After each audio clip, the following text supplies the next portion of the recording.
This is the season. Many of us are just getting out to visit family members. Maybe we haven't seen them for a while and we notice something's not quite right. They're forgetting some of the things that they would normally never forget. Maybe it's having troubles with a recipe, or maybe you notice some safety issues. You're concerned. What do you do next? We got you. Stay tuned.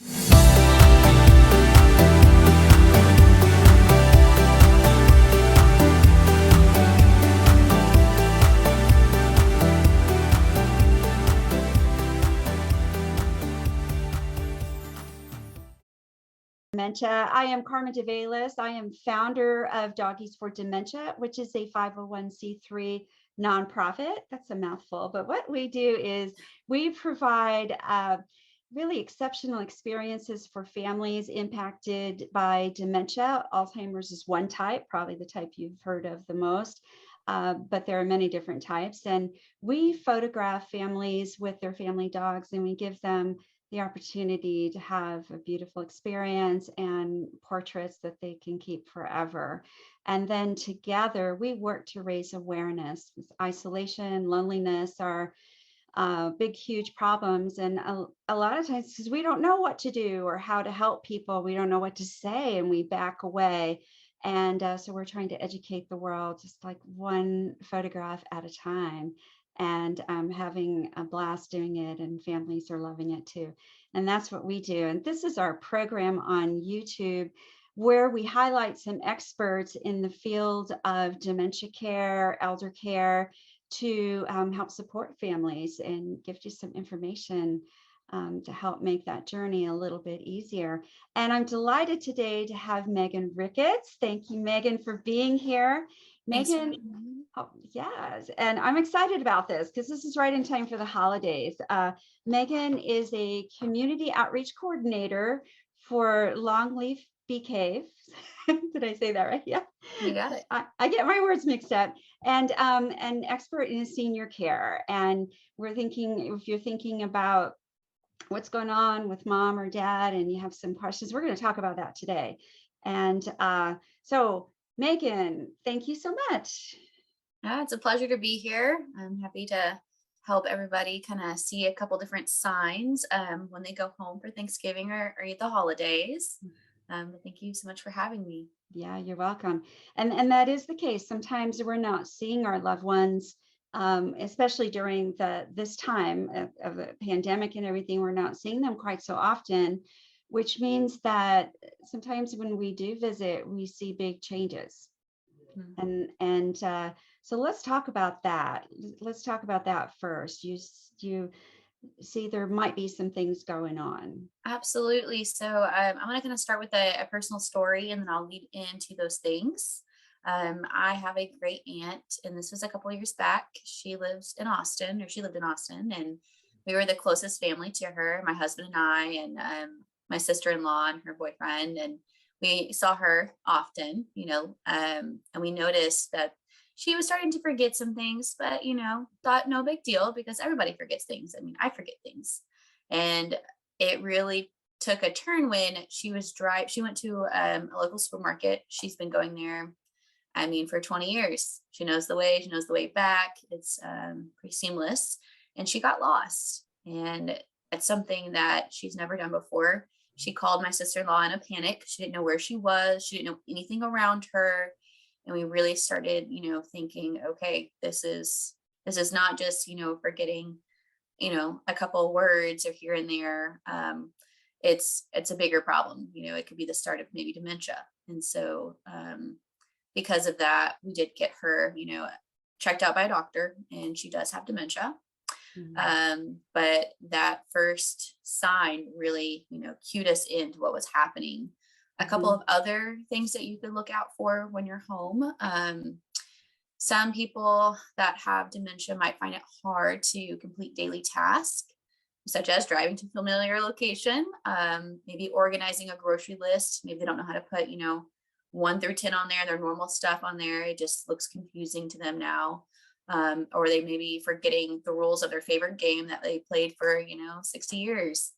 And then, or if you're trying to have a conversation with them, they might stop in the middle of that conversation, have no idea how to continue, and they repeat themselves over and over, and they didn't realize that they're repeating themselves. And another one could be forgetting important dates and asking the same questions over and over, even though you just answered.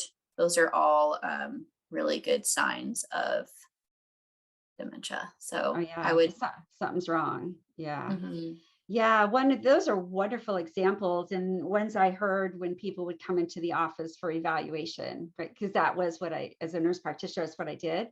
And another one, especially during the holidays, is the recipes. So maybe someone who cooks all the time, maybe, and it's this holidays of a lot of food for us. Here we've got a lot of different meals and either recipes that they could no longer follow, like or doubled up on something, or ones that they just always knew and knew what to do and would just sit there and look at the spices and the ingredients and go, I don't know what to do. mhm. Which was a big difference, right? It's not the simple forgetting that we're referring to. These are things that are done over and over and over that, yeah. Yeah, that's because that's a big question for people. How do I know that it's something to seek attention for versus just, you know, forgetting just kind of what we all do. And Yeah. yeah, a friend of mine who has early onset Alzheimer's said it's not a matter of whether you lose your keys or not. It's a matter if you lose your keys and you find them in the freezer. So it's, like, and in fact, when they happen, most people will know, like, okay, just like you, this is really what's, Something's going a little off yeah, here. Yeah. yeah, yeah. Okay, so what do we do then? I know I think we talked about three, maybe we expanded it to five things we could Yeah. do. What can you do? We noticed something, now what? So I would say the first step is to get an assessment, like as you're saying, go to see a nurse or a doctor and see what's going on. And if they are indeed diagnosed, then um, they will need care, right? It just, I don't want to say it's going to get worse, but a lot of times it does. And Mm-hmm, they just want to make sure that they're taken care of and then they're safe. And that's the big thing there is safety. mm-hmm. So I'll give you another personal story about my aunt. We took a little bit of time to find a place for her to stay. She didn't want to go. That's not very shocking. Mm-hmm. She's been in that house for 20 years and that was her home. And she said she was fine. So it took honestly months of trying to want to convince her to go to an assisted living place where I know she'd be taken care of. And we all wanted her to be, well off and taken care of. So I would say the first step is do a little bit of planning. So I would start with location. What area is your loved one going to live in? Are they going to live where they live? Are they going to go live where your actual caregiver or whoever, like for instance, if you're a daughter and your mother is experiencing this, or is she going to move closer to you? Or is she going to stay where she is? So Mm-hmm. for us, our aunt, she moved back to my hometown because my uncle was really the person who was her key person to take care of her. And so she ended up being placed in an assisted living in Amarillo. So that way she'd have more visitors, she'd have more people be able to come by and say hello to her. So location is very important to figure out. And once you figure that out, then you can start narrowing it down. So I would say time for two. family talk, right? Yeah, family talk's Yeah, important. It's a yeah. lot. It's not a fun conversation. It's not going to be lighthearted, but it has to happen because Mm-hmm, your loved one needs to be taken care of. So, mm-hmm. um, and then the second is I would say be realistic about what needs they have, your loved one has. Are they forgetting to take their medication? Are they going to need medication management? Are they going to need assist to take a shower, to go to the bathroom, to eat? So you really kind of want to make, I want to say another list, but another list of all the things that you really feel like they need for their health. And then also, what type of person are they? What do they like to do? You want them to be happy in their new environment. And yes, it'll take time to adjust, but once they adjust, I mean, the goal is for them to love it there, right? Mm-hmm, mm-hmm. To find the groups that they fit in with. And I would talk to the activities director at the places you're touring to see, hey, how do they build their activities? For instance, I mean, I work in assisted living, so ours, they cater towards that specific person. which I think is really cool. A lot of times you'll have some generalized, oh, we created a class last minute. You really want like specific classes that it's going to interest them. Right. And it evolves as they evolve too. And Yeah. then So before you go on, about activities, I think that's something that maybe people who aren't familiar with assisted living and things would think about, that there is actually a designated person or a team to help with those activities, because that is key to daily living, what happens throughout the day. Because that myth that people are placed into an assisted living, most people will just refer to it as a nursing home, but there's completely different. They're completely different. And what then, what happens throughout the day? They're just not sitting there watching TV all day. And that's a really important key when you're looking for what's the best place for mom, just like you said, is what happens throughout the day. you definitely, and Yeah. you can also ask to sit in for some of the activities to see how, how they're running the place, which is important. You want to know that your mom's being taken care of, but also it adds years to people. It can add years to people's lives if they have that social interaction. Yeah. Working for an assisted Did we living. not learn that well last year, right? I mean, we Yes. knew it, right? But it's like in our face, and we saw the results. And yeah, it just can be tragic without. Yeah. And a psychologist we had on here a couple times, he said one of the key things is to learn something new, even if it's something small, to learn and to repetitive something new, which is important with activities too. If they're challenging, it's not the same things over and over. Exactly. Yeah. Exactly right. And then I would say third, honestly, you're going to have to develop a general outline of a budget, because there's going to be all different types of assisted living, all different types of care, and your budget will really determine what route you're going to go, in a way. Like, are you going to be using insurance? Are you going to be using Medicaid and Medicare to pay for some of this? Do you have, health insurance that'll help kind of cover some of it, like a long-term health plan? So I would evaluate all those type of things to see where you're at there, and then you can kind of go and find a place. I mean, you do want to look at how their pricing is set up. Are they an all-inclusive package? Is everything included? You're not going to have to, pay more for miscellaneous things, or is it going to be a tier system? Are they going to start your mom off at level 2 and eventually she'll graduate to level 3 or 4 maybe one day? So it's all things to kind of consider. Yeah. I don't know if you hear this a lot too, but one of the things I heard was, well, Medicare covers that, right? And in truth, Medicare does not really cover long-term care, and Medicaid possibly, but you've got to be really have like no assets whatsoever or along Medicaid, those lines. I'm not an expert on Medicaid, but I know you've got to have almost like zero assets.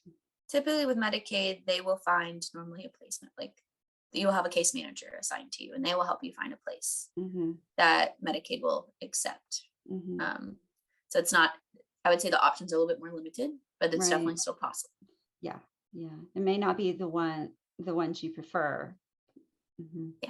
Yeah. Finances are a big thing. We had a guest last week, and I should say will be probably posted next week from this one, but I'm talking about the finances because the impact of senior care and dementia care is in the billions to families. Yeah. I mean, think about it. If you age, anybody, take me.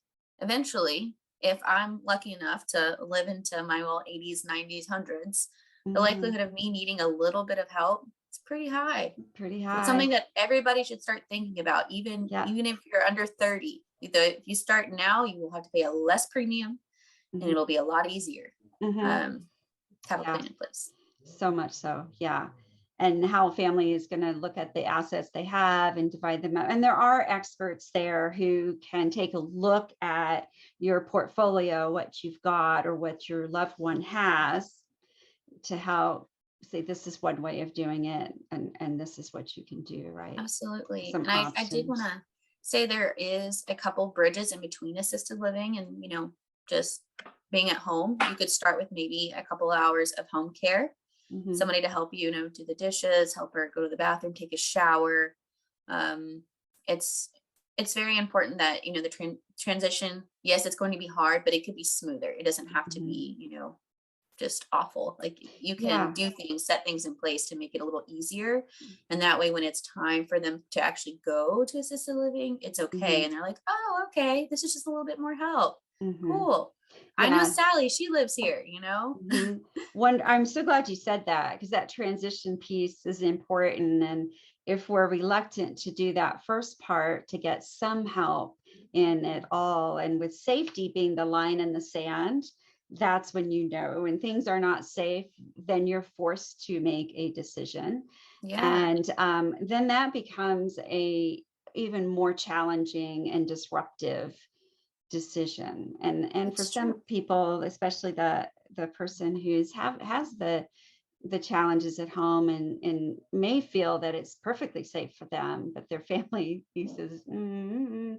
it's traumatic. It's traumatic. It almost feels like a punishment, just because I can't find my way here or there, now you're going to put me in a home, which is a lot of people's greatest fears. And so what we're saying is there are ways to bridge that, to make it so that Absolutely. it is about safety. And then if you're to the point where you're ready for that assisted living, you could always think you have to kind of downsize, right? If they have a 3-bedroom house and you're going to be living now in an 800 square foot apartment, which is pretty large for assisted living, Uh-huh. not all that stuff is going to fit, to be honest. Hmm. Hmm. So you might look at like a home organizer to come in and help you select the key items, go measure their apartment, see what will fit. So that way they can still feel comfortable in their new space. Hmm. Like I wouldn't just get rid of all of their stuff and not have anything that is familiar to them in their new home. I mean, I Sure. think I would freak out. Yeah. So it's good to have some things, and even like take a picture of a shelf that's set up a specific way and recreate that in their new home. So they're like, oh, familiar. Okay, this is not so bad. This is good. I love that. That's important for all of us, but especially when there's some degree of dementia, whether it's early stages or moderate or what have you, that familiarity and the routine, so important. And I bet you guys have a list of resources too, that if families were to call you and are talking about, okay, I think this is going to work for us, resources of people to help downsize, people to help who are familiar with selling homes for families in the sense, and going through Absolutely. them. And because that's I don't know. I've families I've heard that, you walk in and you look at it, like, I don't even know how I would have the time to go through and to Hmm. try to sell. And what do we keep? What do we not? And what do we do with what we don't want? And there are people who are really great at exactly that's their specialty. It That's their really is. And we, specialty. we do have a list of preferred vendors that we use for different things. So home health, home care, anything that has to do with seniors, really. We have somebody that we would recommend that we've worked with in the past, that our sister company has worked with in the past, that we know that will deliver good results. Hmm. Um, because I mean, there's thousands of companies. Yeah, So there you have to are. make sure you're working with someone who's going to say what they do and do what they say. Hmm. That's really important. And Yeah. you just want to make sure that you're trusting the right people with your loved one. So That's right. What a great way to wrap up, because that is trusting and listening to your gut, but also when, say, someone comes in, they're talking to you, Megan, and they're saying, who do you trust? That's huge. That's huge, because because you've had that experience with people. Because when it's the life of your loved one and their future, that's, you can't get more important than that, right? absolutely. Yeah. Yeah. Well, this is an important message, especially as we get into the holidays and we're going to be visiting family members. And I'm sure there will be some questions, and we've got room in the comments down here on YouTube. And this will also be on our blog, Megan. So, and for all of you listening, you might be looking at it on our blog. Feel free to write your comments and questions, and we'll be happy to get back with you. And Megan's contact information will be there too. Thank you for Yeah. having me. It was nice talking to all of y'all. Pleasure. See y'all next week.